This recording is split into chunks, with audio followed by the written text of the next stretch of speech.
archives has been found of your family here. When did you first find out about this photo? They always had a picture of it around. Oh, wow, okay. And so this is something you knew was there, but I'm sure you learned more about that, I guess, in time. What got you interested in history?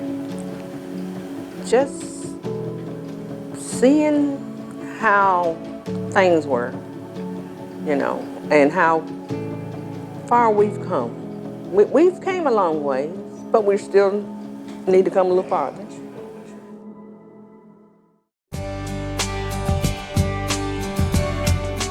From the small towns in our community to the big hearts in our own back door. This is their stories. This is a part of their life shared with you.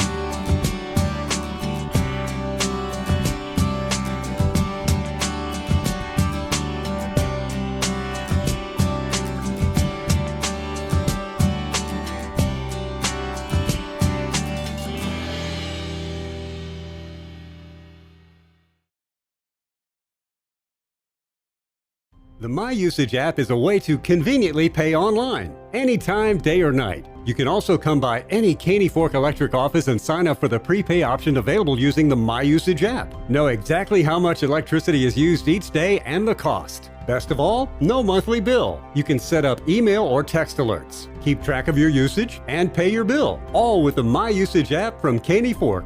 Caney Fork Electric, keeping you informed. Communitytvtn is brought to you by Security Federal Savings Bank, proudly serving the community we call home. Grace Family Pharmacy announces new medication packaging service. It provides a simpler, safer medication experience through convenient, personalized packaging using the latest in pharmacy robotics. We're located at 357 West Main Street. Our phone number is 931-473-6418. You're a great place to be, McMinnville, Tennessee. Such a time as this, I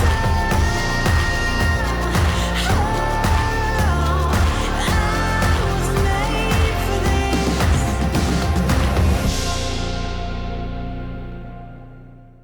Not many things last a lifetime, but when they do, there's something special. Dr. Pepper. Good for life, good for the community. My daughter doesn't believe things that we tell them happened back then, and they like, oh, it didn't, you know. It's like, but I see, it really happened. We couldn't do things that they've always been able to do, and they just don't realize it, and I think they don't appreciate it like we did. So let's talk about that for just a moment. Segregation in Warren County. You as a teenager, during this time period, I can't imagine being a teenager, a black teenager during this time and what you saw. For people who has no idea, what was it like? Well, we didn't really know any better. So what we knew was just us. So it didn't really bother us that we couldn't go places and things because we didn't have the money to do it anyway. But when it came to the education part, I remember us getting books, and of course the white schools got the new books and we got their hand-me-downs, because they would have their names in them, so we knew they were hand-me-downs. But we still appreciated it, you know, and just tried to learn from that. But still, you know, it kind of stings a little bit, but you just roll with the punches. But then we did have a few clubs, and then we started having our own little things to you know, to let our kids know that they are pretty too, you know. And so that's what we done for a while. And then finally, you know, they started accepting it Finally come around. Came around. Think a couple's won. We talked off camera in great depth about this photo. This one photograph shows 4 generations of the. Well, I just remember that my grandfather always had a little money, but I don't think he ever owned a car. I don't remember. He had a horse and a buggy. I remember that. And as a matter of fact, he got hit by a car in his horse and buggy at one time. But he worked. He had a farm, and we'd go out and pick cotton. He had a cotton field. We'd pick cotton and stuff, and he'd pay us to do it when we were kids and stuff. And I remember us, he weighed it and paid us like that. And we would sneak rocks in it to make it weigh more so we'd get more money. And he realized it, but he still paid us. You know, he grew corn, he had animals, and and what I remember mostly is that whenever we went out there, we know we was gonna eat good. So, because Your grandfather's name's Alex? Uh-huh. Alex Grayson. Yes. And what was you gonna say? And and I remember, like, for breakfast, they wouldn't cook bacon and eggs like that. I remember they'd fry chicken, fried potatoes, biscuits, and corn, and that was breakfast. And then turn around and fix lunch too. So they really we thought we was eating high when we went out there. So you had mentioned your grandfather had owned land in the town Springs area and other portions. Mm-hmm. Some of that area included, I guess, just farmland, or was there other? Well, he used to own a home on Congo Street, too. He had a house there, and he had several acres out in Leesburg, like from the Mercury Legion on down to the road by the graveyard. He owned all of that at one time. So Yeah. where did he come across this wealth? He worked. So I didn't know either, but he worked in Florida, and I remember them making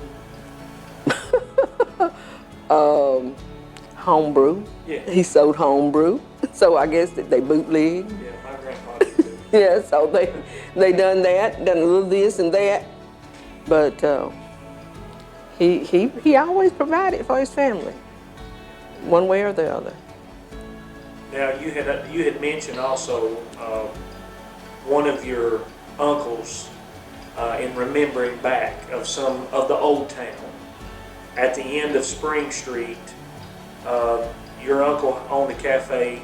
He did hamburgers and stuff, and everybody go up there and eat. I don't know if it was his Kyan Roberts Cafe or what, but he would go. Everybody would come and eat there. History of your great-grandfather that's in the photo. What do you know about him? Little, very little. I don't really know anything about him. I just, they tell me that he lived across the street from our grandfather in a little house. And of course, he owned that land. And so I don't really know where he got his money from, but he had several kids. I do know that. And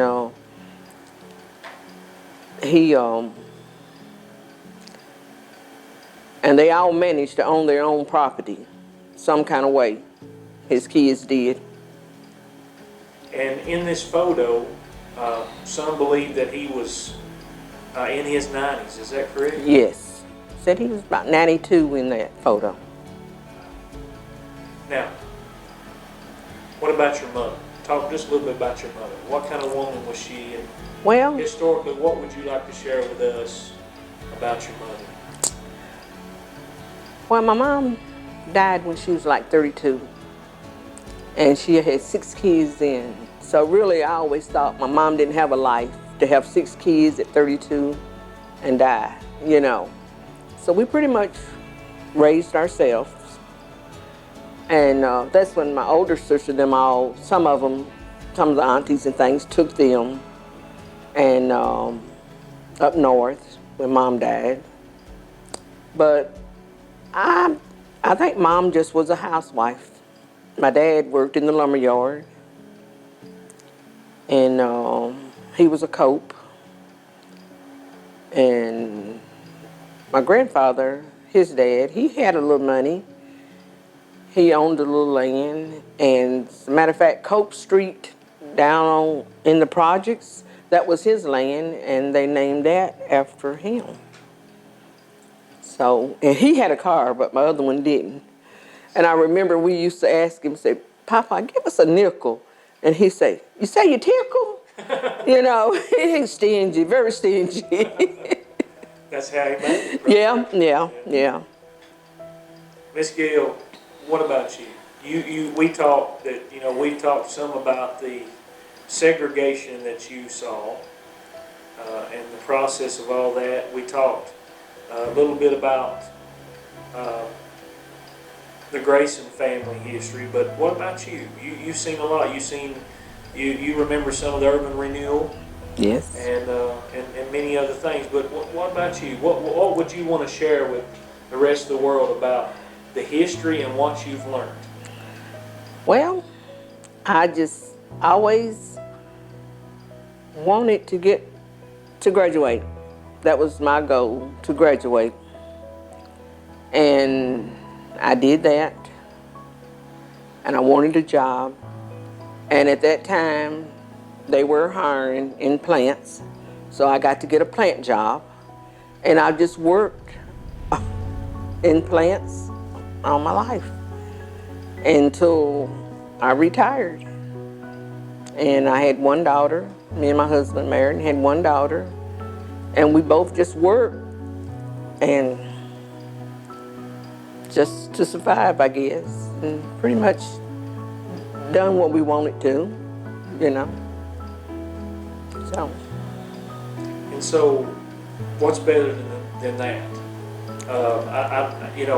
That's the point that I want to make. Yeah. Is I know in sharing your little bit about your history, you got to see probably as much as you ever wanted to see. No. And what would you tell someone who's watching who may be struggling? They may feel like that they can't overcome maybe some of the things that they're going through in their life. I believe that your family has a long history of being overcomers. I think that's one of the things what we're seeing, and including yourself. What would you tell them today? Well, I would tell them that they need to work. And if you don't have what you want, make do with what you have till you can afford to get what you want. Pay your bills.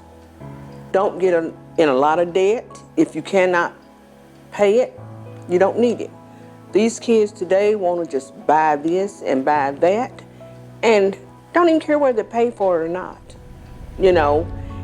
And more times than one, we've tried to help kids, young kids, start out. They burn you every time. You know, my husband, I tell him, I don't think we need to do this. You know, he said, well, people gave us a break, so we need to give them a break. And we wind up losing every time. But I say, well, we tried to help, you know. But the kids don't appreciate nothing nobody do for them anymore. They just want their hand out for you just give them everything they can. They won't. They don't want to work for it. They just want you to give it to them. And that's not to me, they don't appreciate it. If you don't work for it, you don't appreciate it. So I just think that kids need to work to get what they need. And then don't try to keep up with the Joneses. Just what you need to survive, do it. And then eventually you can get what you want. That's just the way we live. We just paid our bills and stuff, and then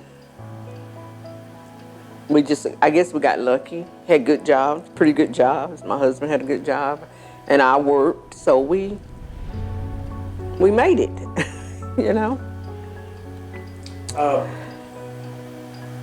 Any other thing you'd like to share as far as the history of your family? No, not really. We just come from a long list of survivors. They worked hard and they made it. My aunties and things, they owned their homes and things. When, like I said, every renewal came through and they made clean houses, but they still was able to own their own home. And my mother-in-law, she owns her own home and land. My mother-in-law is 92 and still cleans houses. No way. And we cannot make her stop. She said, the doctor says, keep doing what I'm doing, But I don't think the people make her do too much of nothing. They just enjoy her coming. But she still goes. Well, we want to thank your time. Thank you for your time, and do appreciate you sharing just a bit of your family's history and really how you have been overcomer and how you are also educating the future generations of how to have something you got to work for. And so we appreciate you taking this time. This has been Miss Gail Locke, resident of Warren County, Tennessee.